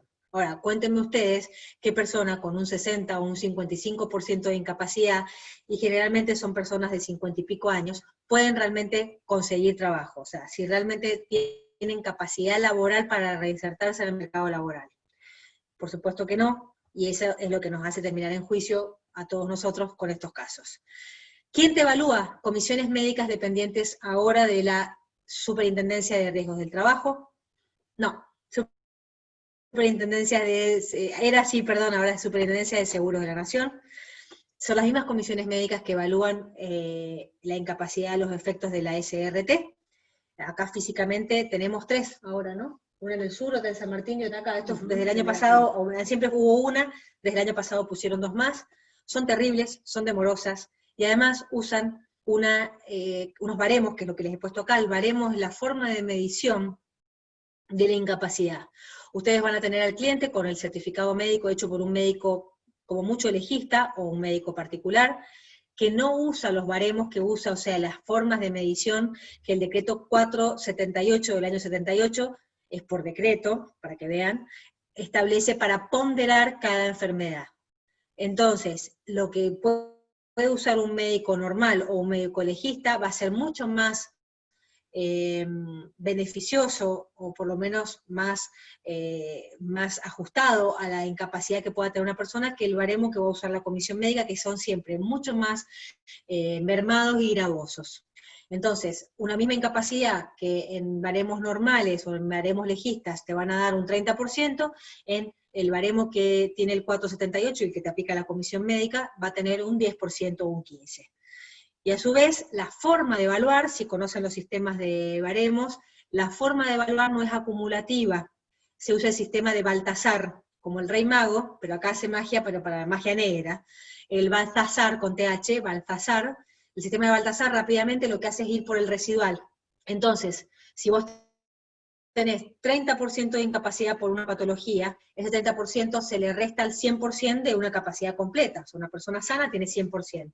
Menos 30% que tengo por ejemplo, un problema cardíaco, me queda 70% sano. 100 menos 30 me queda 70% sano. No, pero también tengo un problema de diabetes. Ah, bueno, por la diabetes te doy un 20%. ¿Qué haría cualquier ser humano normal?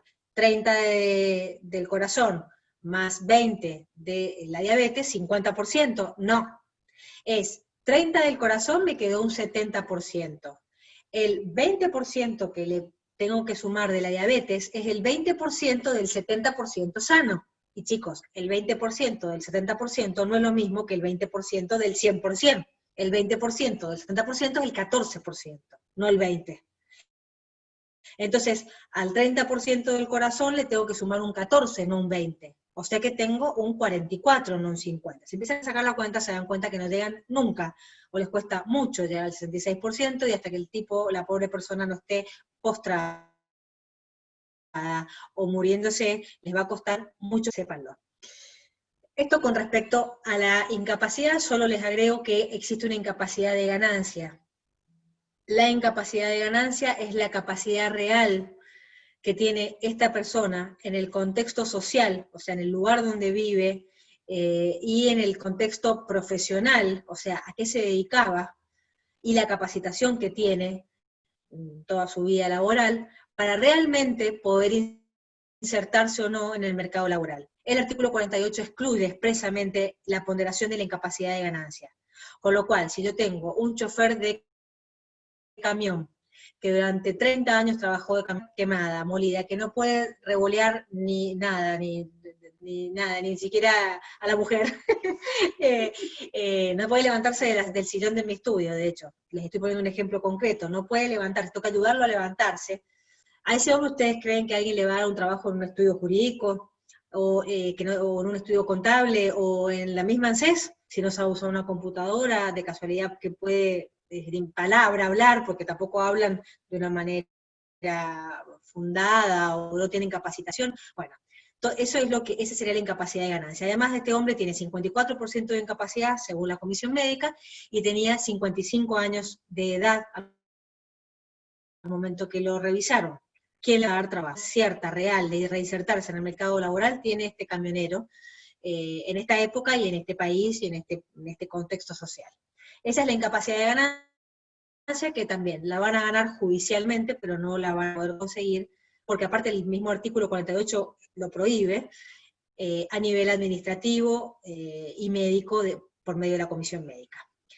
La otra pata, los servicios. Dijimos que esta mesa va a ser una mesa más ratona, más chiquita, porque no tiene la misma edad, son gente más joven, menos de 65 años y 60 años de edad, y también va a tener menos servicios, obviamente. En esto sí, la ley es de alguna manera congruente. Entonces, los servicios, si tenés 30 años de servicio, como este camionero que les cuento, perfecto, es la mejor cantidad de servicios posible. Y si no, aquí entra a jugar el criterio de la regularidad.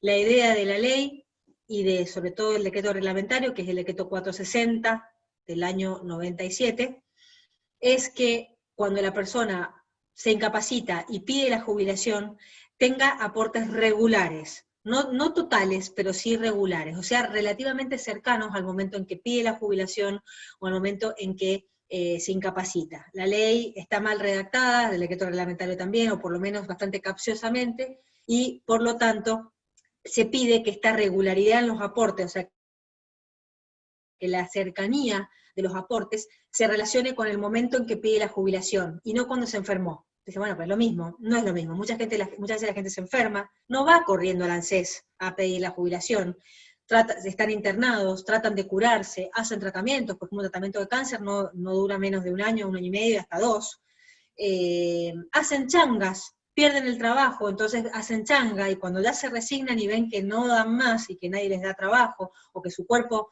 no les responde, recién ahí van a pedir la jubilación. Ah, no, pero su último aporte regular está allá atrás, perdió la regularidad, y capaz que tiene 25 años de servicio, pero no tiene aportes ahora, cercanos al momento en que pidió la jubilación.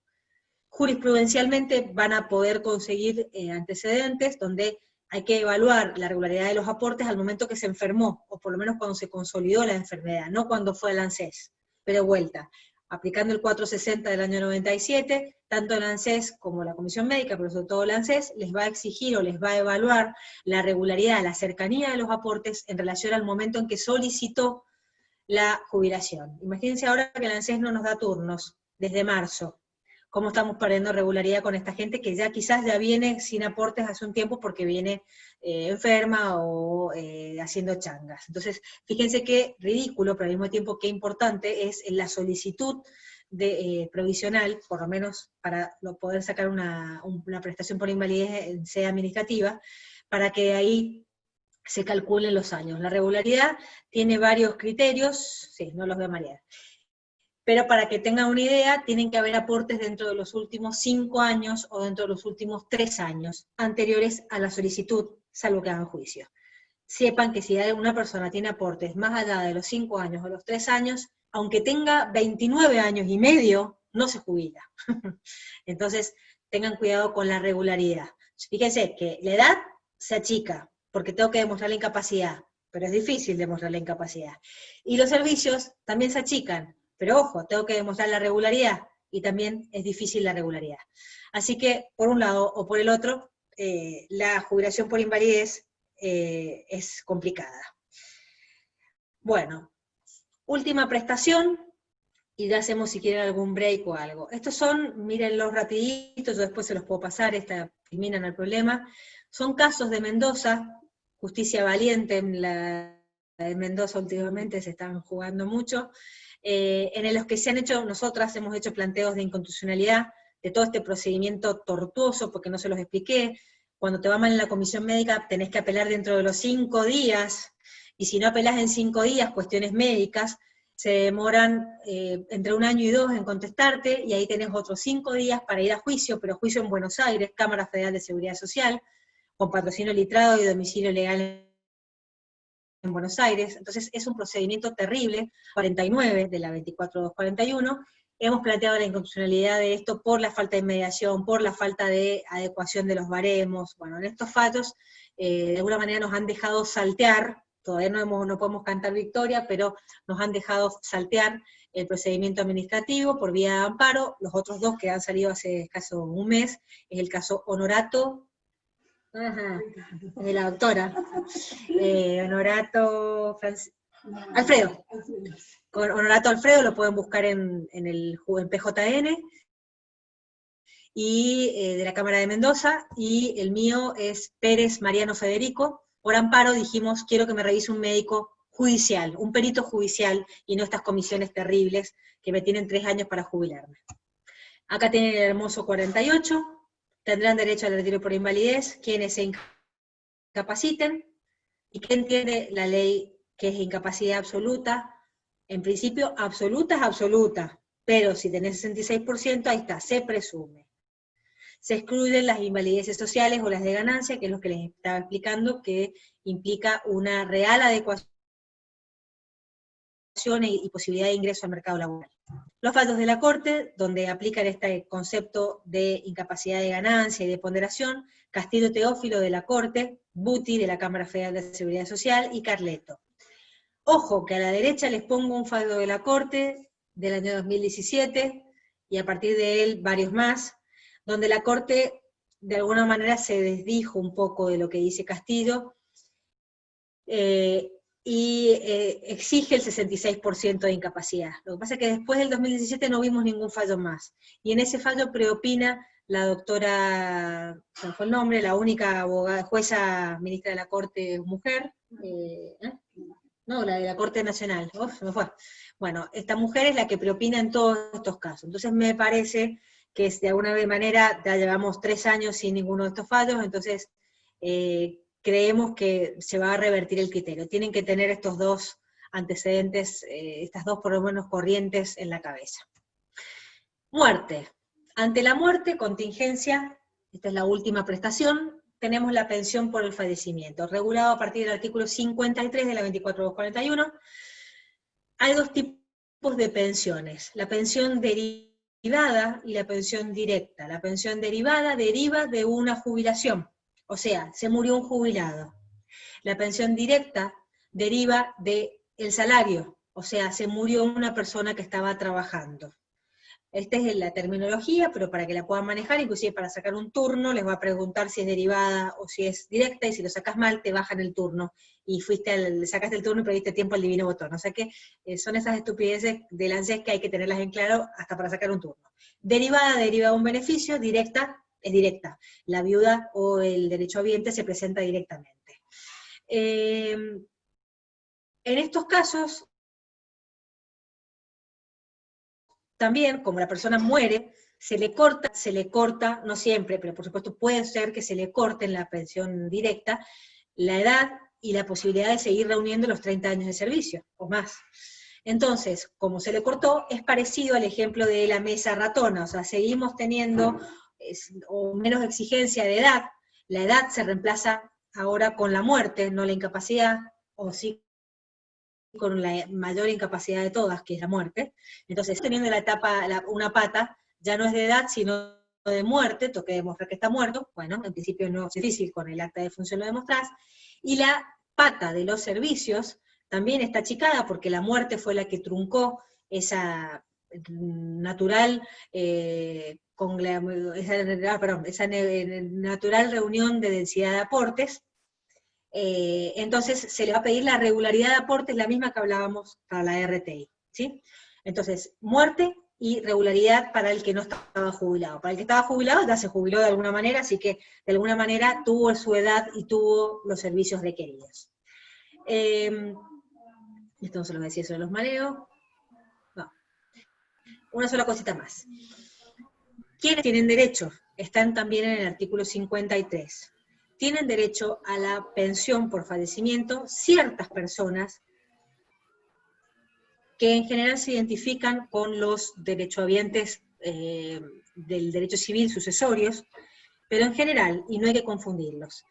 La viuda, y acá metemos al conviviente o la conviviente, esto es típico del derecho previsional, es de los precursores del derecho previsional, de hecho ya la de ley 18037 lo establecía que era la viuda, no el viudo, después entró el viudo también.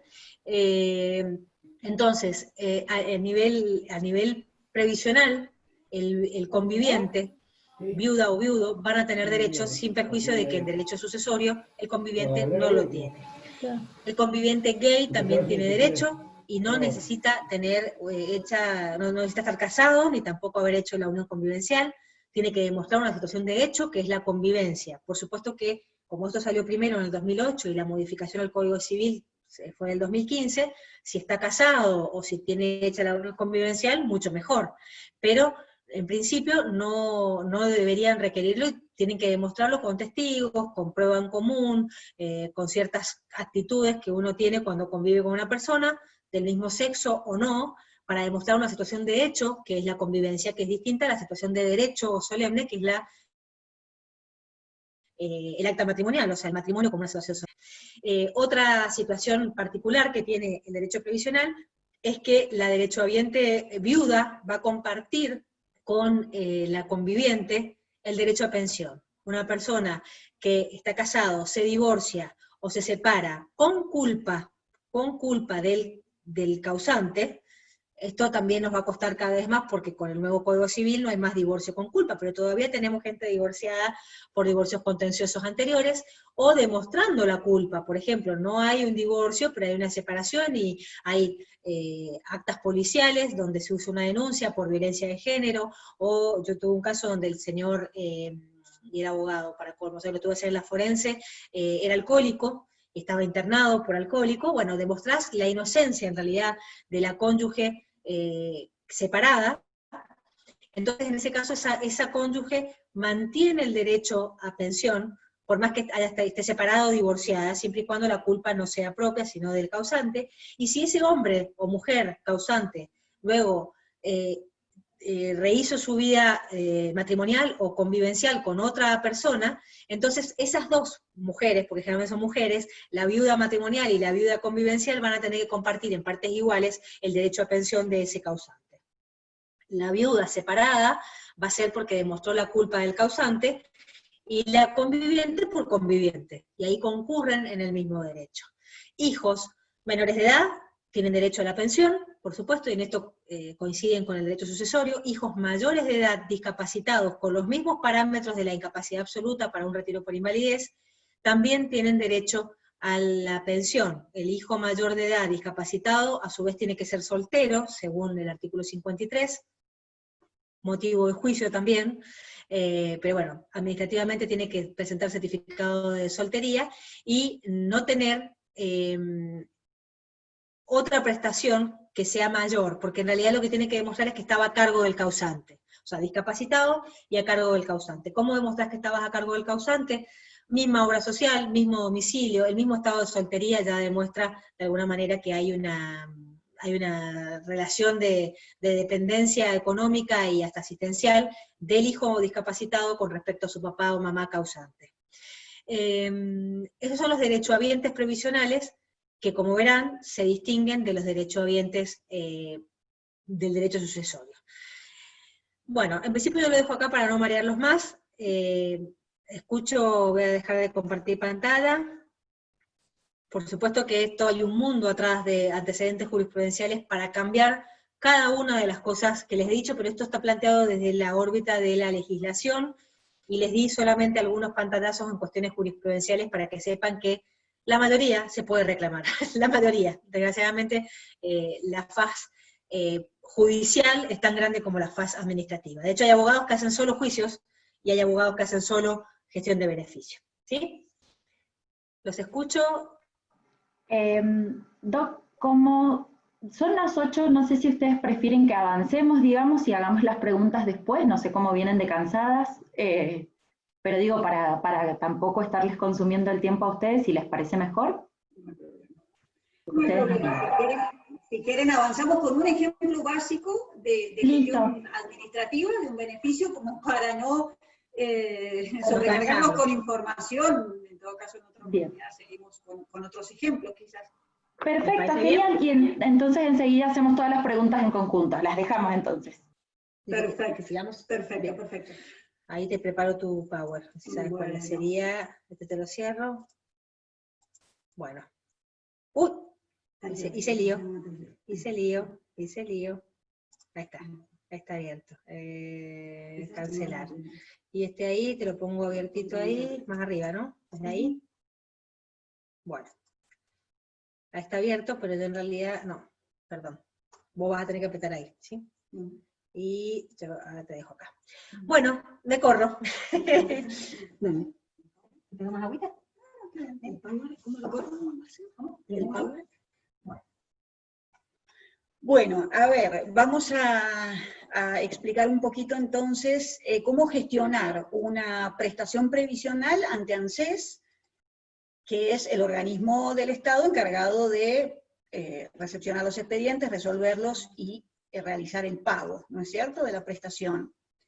Vamos a suponer que llega al estudio una persona que está por cumplir la edad jubilatoria. Un ejemplo, por ejemplo, un hombre que está por cumplir 65 años de edad y quiere consultar si va a poder jubilarse. ¿Qué tendríamos que ver? Primero que nada, tendríamos que ver, bueno, escuchar el relato de lo que es su historia laboral, o sea, que la persona explique cuáles han sido sus trabajos, cuántos años trabajó en cada uno y en qué trabajó.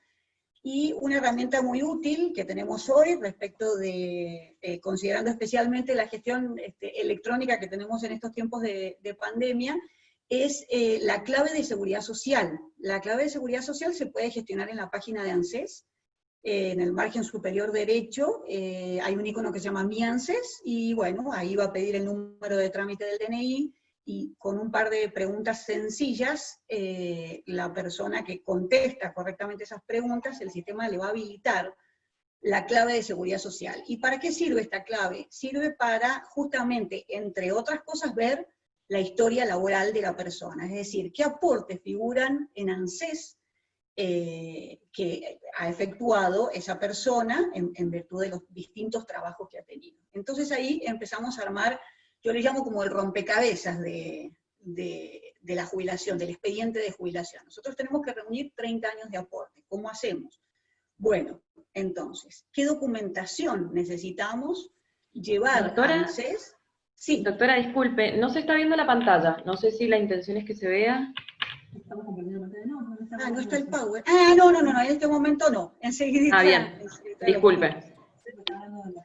Bueno, ahora, entonces, ¿qué documentación vamos a necesitar llevar a ANSES para fundamentar ese derecho, ¿no es cierto?, que tiene la persona a obtener esa prestación?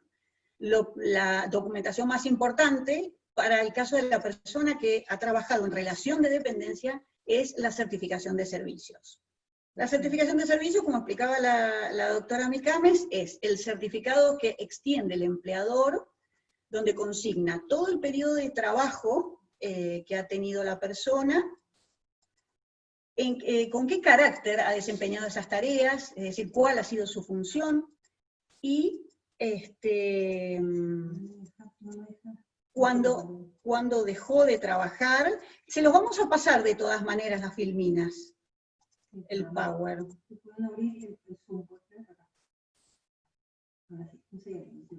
Bueno, entonces, la certificación de servicios, ahí tenemos algunas características. La emite el empleador, donde va a consignar todo el periodo de trabajo, el carácter de la tarea, es decir, qué tarea desarrolló el empleado, y las remuneraciones, especialmente definidas las de los últimos 10 años. ¿Sí? El formulario es un formulario de ANSES, que se llama PS 6.2, lo hace el empleador, actualmente se hace por vía electrónica, lleva firma certificada, puede ser ante ANSES o ante autoridad bancaria, y también tiene que consignar ahí el empleador el domicilio de radicación de la fuente documental, es decir, dónde tiene la documentación que avala todo lo que ha puesto en esa certificación de servicios, ¿sí? no es simplemente que el empleador manifieste que ha trabajado, tiene que haber prueba documental, y fundamentalmente tienen que estar hechos los aportes en el sistema. Eso es lo ideal. Lo ideal es que la persona le figuren los aportes en el sistema de ANSES y también tenga la certificación de servicios, porque no siempre es exacto esta relación. A veces hay menos, y es lo más común, hay menos aportes de lo que la persona realmente trabajó. Entonces ahí es importante justamente acompañar la prueba. De modo que es muy aconsejable conseguir la certificación de servicios. Si la persona no la tiene, bueno, se puede ubicar muchas veces la empresa, o si la empresa quebró, puede haber un síndico, puede haber algún profesional que conserve los libros, que conserve la documentación, puede haber algún heredero. Siempre lo ideal es tratar de conseguirla, ¿no es cierto? Porque es como la prueba más importante. Pero si la persona no tiene ninguna posibilidad de conseguir la certificación de servicios porque la empresa no existe más y nadie ha quedado responsable de los libros y no hay nadie que la extienda, entonces, ¿qué vamos a hacer? Vamos a tener que acudir a otro tipo de prueba. Entonces, aquí funciona el principio de la amplitud probatoria. Podemos acompañar recibos de sueldos, cuanta mayor cantidad tenga la persona mejor. Los recibos de sueldo tienen que ser completos. Aquí estamos viendo una certificación de servicios, como les decía, el formulario 6.2, que va a tener todos los datos del empleador, del empleado, todo el periodo de trabajo y las remuneraciones detalladas de los últimos 10 años. Hay algunas, este ejemplo, por ejemplo, es son servicios insalubres.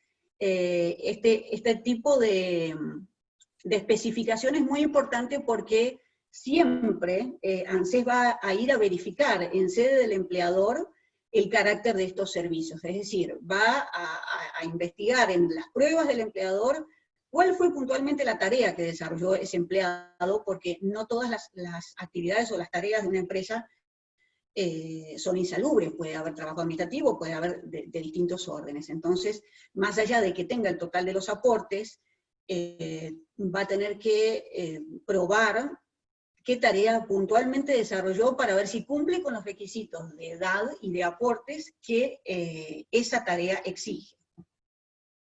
Bueno, y lo que les decía del domicilio dental, el empleador indica dónde tiene la documentación que avala esta certificación de servicios. Después, bueno, hay algunos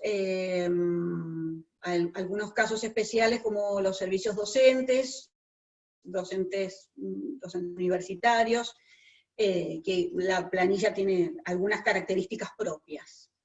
Por ejemplo, esta que estamos viendo es una certificación emitida por la Dirección General de Escuelas, ¿sí? Esto se pide a la DGE, es imprescindible para iniciar el trámite de jubilación en el caso de los docentes, porque son de la provincia de Mendoza y así está establecido en la normativa. En el caso del servicio doméstico, la certificación de servicios está compuesta por una declaración jurada que va a firmar tanto el empleador como el empleado o la empleada, ¿sí? Que también va a tener todas los periodos de trabajo, la remuneración, la cantidad de horas semanales trabajadas, el domicilio donde prestó los servicios, y bueno, también lleva firma certificada. Este es el formulario.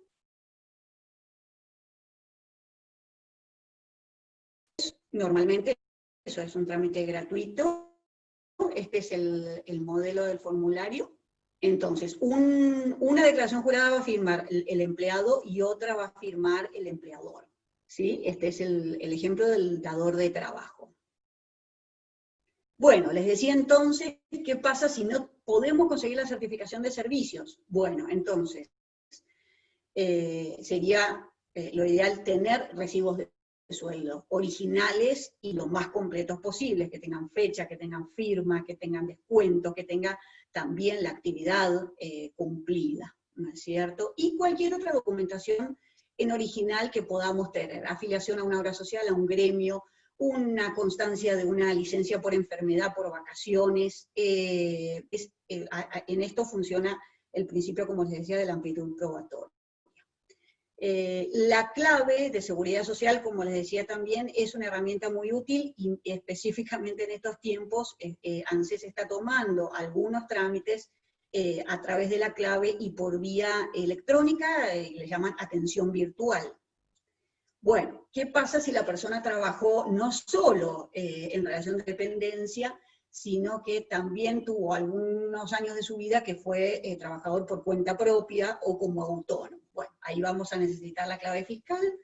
La clave fiscal se tramita personalmente ante la AFIP con un turno, que ahora está un poco complicado, como toda la administración pública, pero también se puede tramitar por vía electrónica, la clave fiscal. El quit tenemos que controlar que tenga uno solo, a veces en el caso de los extranjeros, cuando han ingresado al país, pueden haber tenido un quit con una cédula y luego al tener el DNI, el sistema les otorga otro quit y pueden tener aportes con ambos quits, entonces hay que hacer una unificación para que tenga, se vean en el sistema todos los aportes de ese contribuyente. Y bueno, el número de cuenta es una consulta que hacemos al padrón histórico de autónomos de ANSES. El autónomo que tuvo aportes antes de julio del 94 van a estar registrados bajo un número de cuenta que figura, lo podemos consultar en la página de ANSES, y si encontramos ese dato va a ser importante que lo traslademos a la AFIP, que es la que actualmente está encargada de registrar todos los pagos y determinar justamente la deuda, que en el siguiente punto detallamos como liquidación de SICAM. Y bueno, acá con respecto al SICAM, entonces reiteramos, es el sistema unificado con contribuyentes autónomos y monotributistas. Ahí vamos a poder ver toda la historia de pagos, de categorías, de situación de revista, que nos va a permitir determinar los años de aporte que esa persona ha tenido, dejar esa cuenta en limpio con los pagos que sean útiles, que haya hecho la persona. Si tiene deuda y no la necesita para jubilarse, porque esto es una ley que rige también desde 2001, que fue muy favorable, que permitió a los autónomos, era muy difícil antes para los autónomos lograr un libre deuda de la AFIP, porque siempre eran fortunas lo que salían de deuda, sobre todo por los intereses, pero desde 2001 y a través de la posibilidad de renunciar a deuda siempre y cuando uno tenga los aportes necesarios para poder jubilarse, es decir, en el caso del régimen común, 30 años de aportes, entonces la persona puede indicar al sistema que le considere solamente los pagos y que no le considere la deuda si ya tiene 30 años de aportes. Esto es abuelo de pájaro.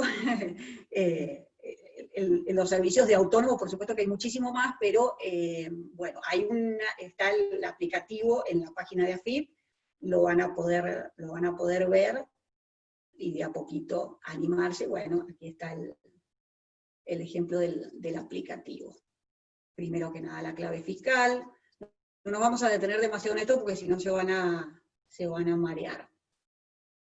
Bueno, una vez que reunimos los 30 años de servicio, sea con relación de dependencia o como autónomo, o con un poco de suerte entre los dos, estamos en condiciones de pedir un turno ANSES, lo hacemos a través de la página. En este momento imposible conseguir un turno, pero bueno, confiamos en que pronto la administración pueda darnos turnos y permitirnos iniciar los trámites. Es muy sencillo pedir el turno en la página de ANSES.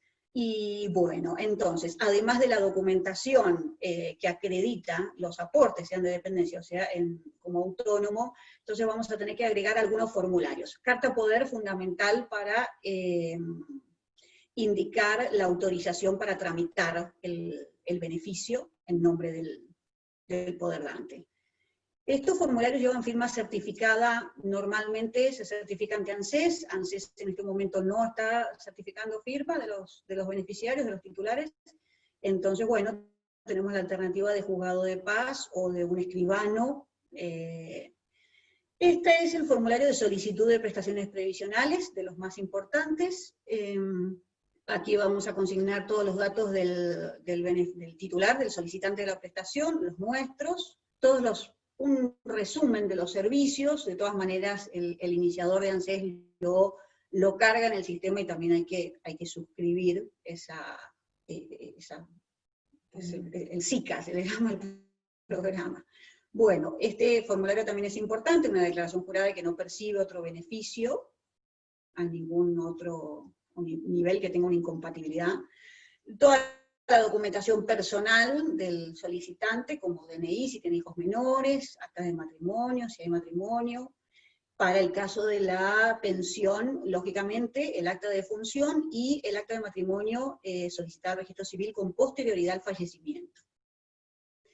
Entonces, una vez que tenemos el turno y vamos con toda esa documentación al ANSES, rogamos a Dios que el sistema funcione y que el iniciador verifique todos los requisitos, el cumplimiento de todos los requisitos. Que no estén en la asamblea. Que no estén en asamblea, que bueno, que estén, está muy complicado todo ahora, pero bueno, se va a iniciar el expediente. Y entonces, cuestión de derecho, acá tenemos unos ejemplos de cómo es el tipo de trámite. Empieza con este número 024, luego está compuesto por el CUIL, y luego tiene una secuencia que define el tipo de trámite. Y también, para el caso de que la persona haya reclamado, haya iniciado el trámite más de una vez, la secuencia. A veces uno hace el trámite varias veces. Las etapas del expediente administrativo, entonces, son, luego de la determinación de derecho, va a ir a verificar, en la mayoría de los casos, salvo en el caso de los autónomos, que la verificación es exclusivamente por sistema, ¿no es cierto? Ellos pueden acceder ANSES-ANSEDE al sistema de la AFIP para verificar justamente el cumplimiento de todos los requisitos. Luego de la verificación, el empleado de ANSES que fue a la sede del empleador y compulsó los libros, hace un informe, un acta de verificación, que la carga al sistema, y entonces el expediente va a pasar a legales, para ser evaluado por el abogado, ¿sí? En virtud de la documentación agregada y las verificaciones efectuadas, los aportes que figuran en sistema, va a ser una evaluación del expediente completa. Puede ser que debería ser siempre que ANSES cite agregar documentación en el caso de que faltara alguna documentación, sobre todo si una verificación da negativa o es infructuosa porque no encuentran al empleador. Existe también un estado que es revisión, a la espera de dictamen de junta médica. En el caso de la invalidez, se inicia el trámite de retiro transitorio por invalidez, y ANSES otorga el turno para presentarse para que el cliente presente en la junta médica, entonces pone el expediente en un estado de espera de dictamen de la comisión médica. Sea en el caso de una jubilación, como una jubilación ordinaria, como una jubilación por incapacidad, en el caso de la incapacidad, una vez que recibe el dictamen, pasa a cómputos y liquidación, que es donde el empleado va a hacer un cálculo, una suma de los aportes, de los aportes de toda la documentación dada, y si cumple con todos los requisitos, va a proceder a la liquidación, es decir, va a efectuar los cálculos, digamos, que indiquen el haber previsional, el haber inicial. En el caso de que una persona haya tenido un expediente anterior, denegado, sí, obviamente denegado, cuando hay un expediente denegado uno tiene la posibilidad, como explicaba la doctora Micames, de realizar una reapertura administrativa. Antes del expediente va a tomar vista del primero, nunca va a resolver el último sin ver los expedientes anteriores. Bueno, entonces después de eso va a emitir una resolución que, si sale bien, maravilloso, es la mejor parte del trámite, es la que el cliente se pone contento y se puede informar una fecha de cobro, y bueno, se cobrarán los honorarios correspondientes, que son, de acuerdo a la ley 17.040, está permitido cobrar 2 haberes, normalmente se cobra en el momento que la persona cobra del retroactivo, ¿no es cierto? Y si el cliente está resuelto negativamente, tenemos la posibilidad de plantear un recurso de reconsideración. En ese caso tenemos un plazo de 10 días De recibida la notificación de ANSES, que bueno, ciertamente también demora bastante, estamos tratando hemos pedido que se contemple la posibilidad de la notificación electrónica. También podemos hacer un planteo de nulidad en el supuesto de que haya un error importante en la administración que haga nula la decisión. También podemos pedir la reapertura administrativa para el caso de una denegatoria, y luego, digamos, si tenemos la intención de agregar prueba, tenemos el recurso de revisión ante la CARS, quiere decir Comisión Administrativa Revisora de la Seguridad Social, ¿sí? Esta es una instancia, esta comisión funciona en la ciudad de Buenos Aires y digamos, es otra instancia alternativa, el plazo es más amplio para apelar. Y bueno, por último tenemos la instancia judicial, que si ya no tenemos más recursos en la vía administrativa, entonces tendremos que acudir a la instancia judicial en un plazo de 90 días hábiles de recibida la notificación de ANSES. Bueno, eso es muy acotadamente los rasgos generales de un trámite de jubilación ordinaria. Por supuesto que hay muchas particularidades también para los trámites de pensión o de incapacidad, pero los iremos viendo de a poco.